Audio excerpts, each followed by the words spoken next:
Hello and welcome to another kind of review here from Rickydees Productions. My name is Ricky and today we're going to be kind of reviewing Independence Day Resurgence. Now, I was pretty excited about watching this movie. This movie was, I love the original Independence Day. It's like one of my favorite movies ever. And it's not like it's a great movie or anything. It's just fun to watch. And it has Will Smith in it. And it was like the year I was born it came out. So I just like that movie a lot. So I was pretty excited about its sequel, of course. Now this, I wasn't expecting much because the first one isn't like this masterpiece or anything. And I wasn't expecting this one to be a masterpiece either. I was expecting a popcorn flick, for summer. It's just like a fun thing to watch. And I kind of got that. I also kind of got, I don't feel like it was as good as the original. Now, and it comes into play, the original a little bit in this movie. So first of all, the three acts in this movie were totally separate for me, in terms of how I like them. So the first act was so exposition heavy.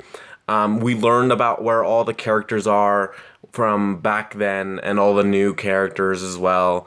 And it's like some of them I could care less about.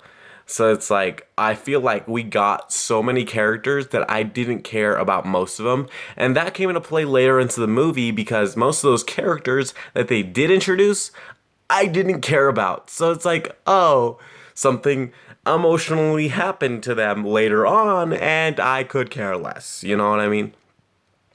They do also, for one character, support off of like the old movie, which was pretty interesting. And it didn't impact me as much because she wasn't a big character in the old movie, but stuff happens. So it was very exposition heavy. They introduced some characters. One of the biggest characters that's introduced is Jake, which is played by the guy from Hunger Games. And what's his? I don't even know his name. I have Jake Gyllenhaal stuck in there. It's not. It's Liam Hemsworth or something like that. It's Hemsworth something, I think. Anyways, he is Will Smith's obvious replacement. So Will Smith obviously isn't in this movie. His kid from the movie is in it, not his actual kid. But Jake is definitely his replacement. He's the funny guy. He's the good pilot. He's literally exactly who Will Smith was in the first one, except I did not like him. He wasn't very funny. I don't see his actor as a funny guy. Every time I've seen him, he's always kind of more serious. So this was different to see him in that. I can usually accept that someone's trying to be funny. But most of the comedy, it's not just him either. Most of the comedy is, to me, personally, not that funny. Now, it's just a personal thing. You might find it hilarious. My movie theater was roaring, which I love hearing, people laugh because they're enjoying the movie. But I just could not get into it as much as everybody else did. There's some good jokes in there.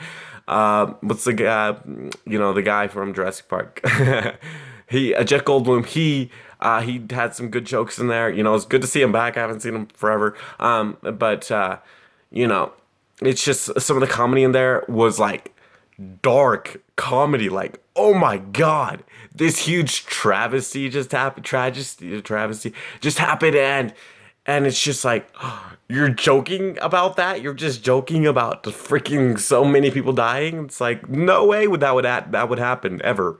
So some of the comedy was kind of out of place. The movie is also stupid. Like, there's some stuff, it's like, why? So one thing I'm gonna point out, this one isn't a spoiler, is that they still have the aliens in their exoskeleton suits.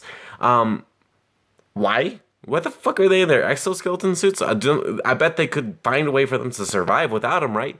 Don't give them extra power without needing them to. Comes into play later on, and it's like, why the fuck does he even have that thing on? It's wouldn't the smart thing to keep them away from the actual. That's kind of stupid. There's also other like irregularities. It's like, wait, that's the stupidest thing I've ever seen. Okay, so I wasn't expecting this to be a smart movie, but there's some stupider than usual things that I notice, and I usually don't notice these things. So if I can notice them, then it's stupid. Anyways, there was also, and then, okay, let's move on to the second act, which I thought was, oh, we've already been here before, is what I got from that whole entire second act. But this also, and this is where some of that dark comedy comes in, where they joke about a huge explosion and death and all this. is that, we have this, oh, we've done this before, and this actually works for me towards the end. So it starts off and it's like, is this really what they're doing? Because it feels like this is exactly like Independence Day. This is a little bit spoilery, so if you watch from here on, I'm gonna be spoiling the movie. So it feels like, oh, okay, this is the exact thing. They blew up the mothership in Independence Day, so they're gonna just do the same thing again. Okay, that's kind of stupid. But at the end of the second act, going into the third act, it's like, oh no, and then the fucking queen just slaps him in the fucking face and is like, nope, that's not how you do it this time. So it turns out to be this actually kind of, the third act is definitely my favorite part, and after that, I was kind of intrigued throughout it. And it's a lot of action, a lot of what you wanted to see that you didn't get from the first act, and you got a little bit of in the second act. A lot more destruction, a lot more fighting, and aliens and cool shit and all that stuff. So the third act is definitely worth it. It's just, I still, that popcorn flick, it's just not really worth too much to me. My rating's gonna be, if you want to watch it in a movie theater, watch it definitely on a matinee. I watched it free because of stuff, but yeah, if you can watch it free, it's even better. But I wouldn't pay full price ticket, especially not like a D-box or anything like that, or 3D. And then in terms of renting, I would give it a light red box rent. If you really want to see this movie, like if you're like super intrigued, but if it's on TV, definitely give it a watch. Anyways, thanks for watching my kind of review of Independence Day Resurgence. I'll see you in the next one. Next one's gonna be that State Jones. So catch you in the next one. See you later. Also, make sure to comment and like and all that stuff I say.